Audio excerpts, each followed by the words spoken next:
Chapter 15. I arrive at the restaurant 15 minutes late. Right when I was about to close tonight, I had a customer come in to order flowers for a funeral. I couldn't turn them away because, sadly, funerals are the best business for florists. Ryle waves me over to the table and I walk straight to them, doing my best not to look around. I don't want to see Atlas. I tried twice to get them to change the restaurant location, but Alyssa was hell-bent on eating here after Ryle told her how good it was.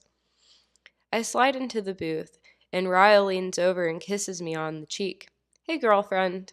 Alyssa groans. "God, you guys are so cute, it's sickening." I smile at her, and her eyes immediately go to the corner of my eye. It doesn't look as bad as I thought it might today, which is probably due to Ryle forcing me to keep ice on it. "Oh my God," Alyssa says. "Ryle told me what happened, but I didn't think it was that bad." I glance at Ryle, wondering what he told her.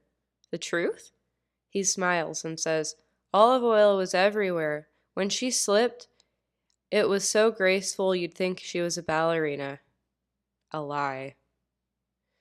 Fair enough. I would have done the same thing. It was pretty pathetic, I say with a laugh. Somehow, we get through dinner without a hitch. No sign of Atlas, no thoughts of last night, and Ryle and I both avoid the wine. After we are finished with our food, our waiter approaches the table. "Care for dessert?" he asks. I shake my head, but Alyssa perks up. "What do you have?" Marshall looks just as interested. "We're eating for two, so we'll take anything chocolate," he says. The waiter nods, and then he walks away. Alyssa looks at Marshall. "This baby is the size of a bedbug right now. You better not encourage bad habits for the next several months." The waiter returns with a dessert cart. "The chef gives all expectant mothers dessert on the house," he says. "Congratulations." "He does?" Alyssa says, perking up.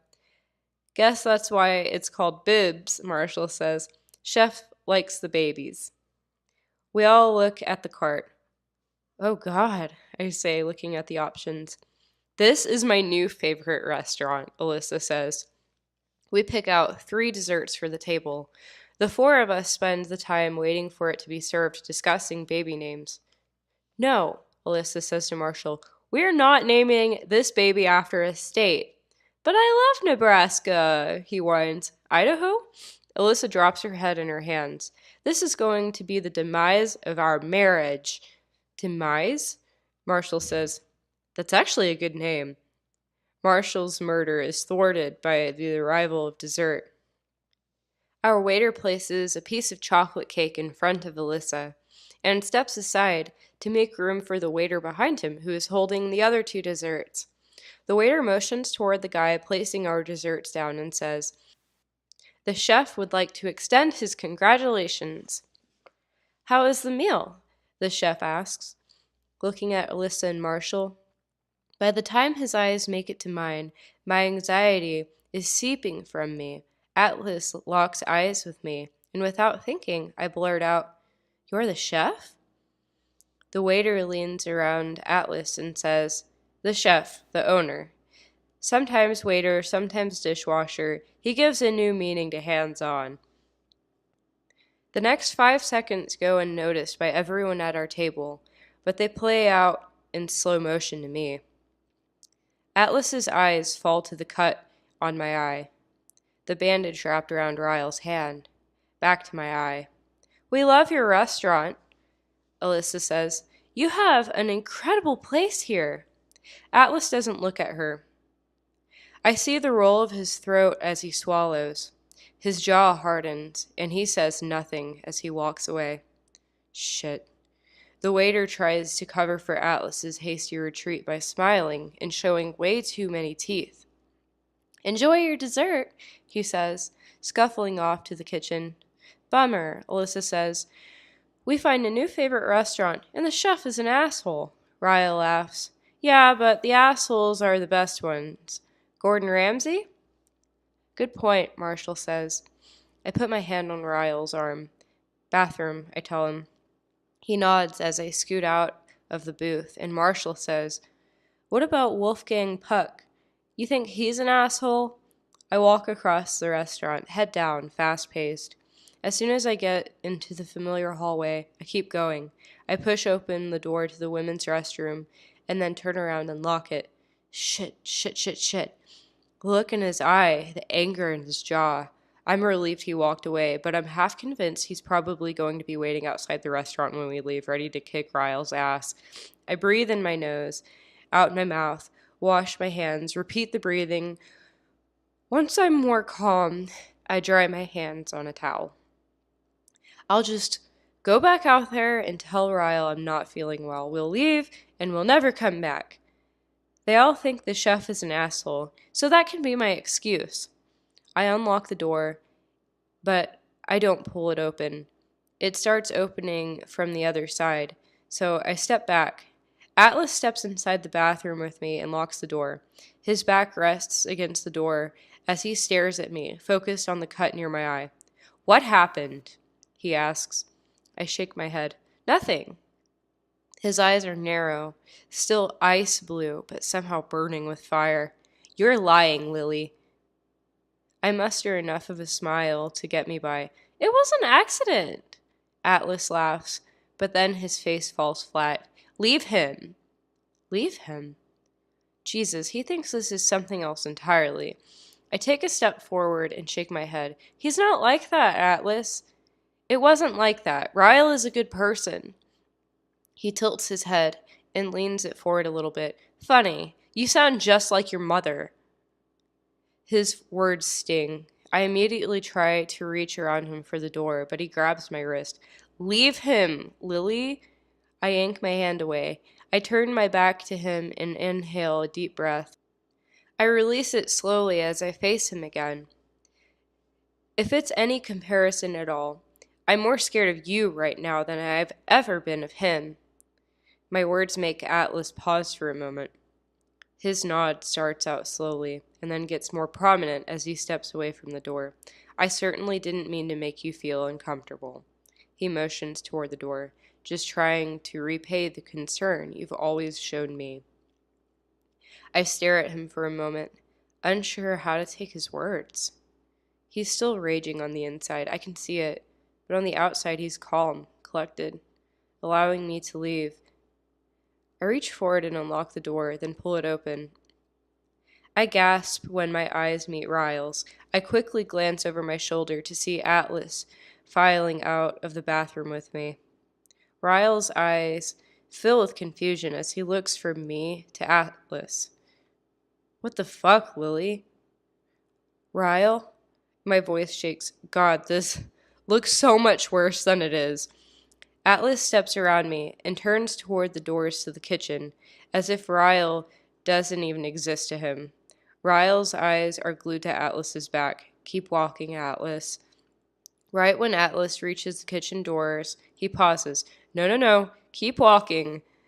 In what becomes one of the most dreadful moments I can imagine, he spins around and strides toward Ryle, grabbing him by the collar of his shirt. Almost as soon as it happens, Ryle forces Atlas back and slams him against the opposite wall. Atlas lunges for Ryle again, this time shoving his forearm against Ryle's throat, pinning him against the wall. "You touch her again, and I'll cut your fucking hand off and shove it down your throat, you worthless piece of shit." "Atlas, stop!" I yell. Atlas releases Ryle forcefully, taking a huge step back.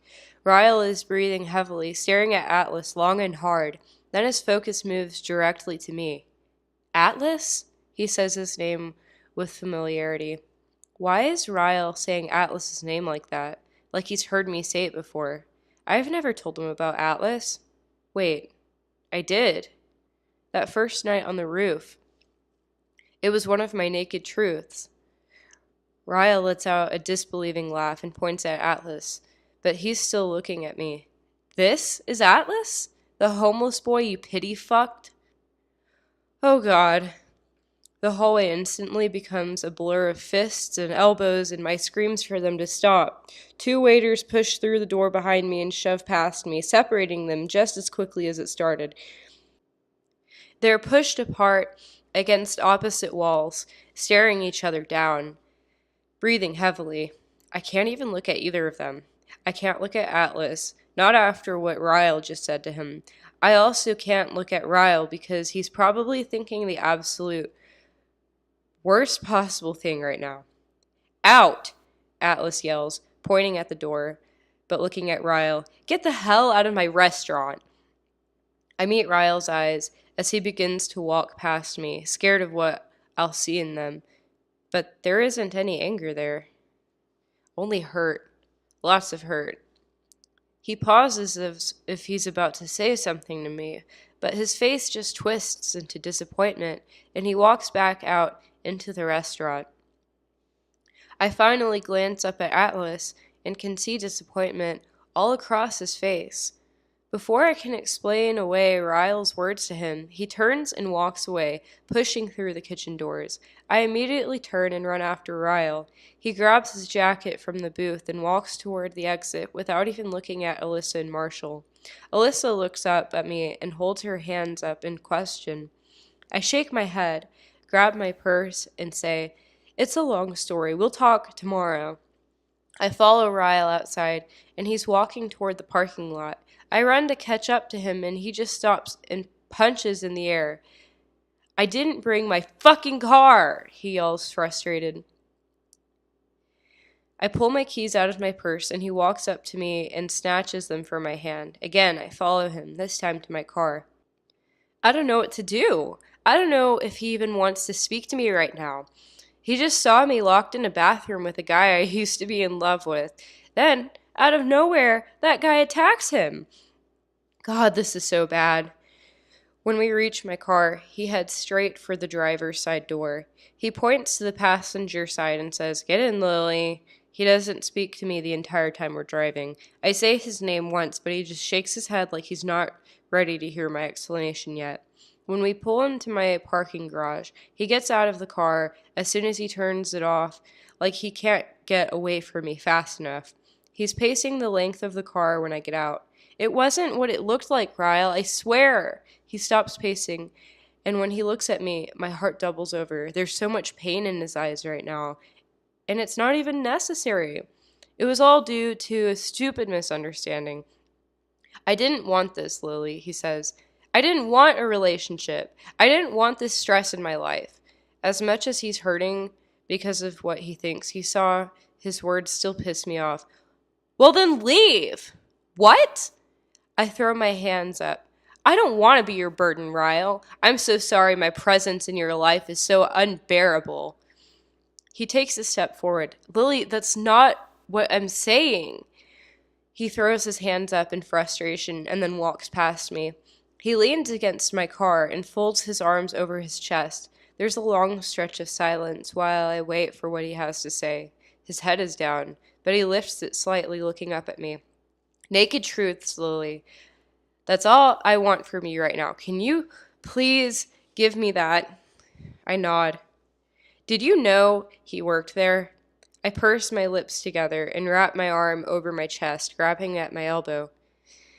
"Yes, that's why I didn't want to go back, Ryle. I didn't want to run into him." My answer seems to release a little of his tension. He runs a hand down his face. "Did you tell him what happened last night? Did you tell him about our fight?" I take a step forward and shake my head adamantly. "No, he assumed. He saw my eye in your hand, and he just assumed." He blows out a laden breath and leans his head back, looking up at the roof. It looks like it's almost too painful for him to even ask the next question. "Why were you alone with him in the bathroom?" I take another step forward. "He followed me in there. I know nothing about him now, Ryle. I didn't even know he owned that restaurant. I thought he was just a waiter. He's not a part of my life anymore, I swear. I fold my arms together and drop my voice. We both grew up in abusive households. He saw my face, and he saw your hand, and he was just worried for me. That's all it was." Ryle brings his hands up and covers his mouth. I can hear the air rushing through his fingers as he releases his breath. He stands up straight, allowing himself a moment to soak in all I've just said. My turn, he says. He pushes off the car and takes the 3 steps toward me that previously separated us.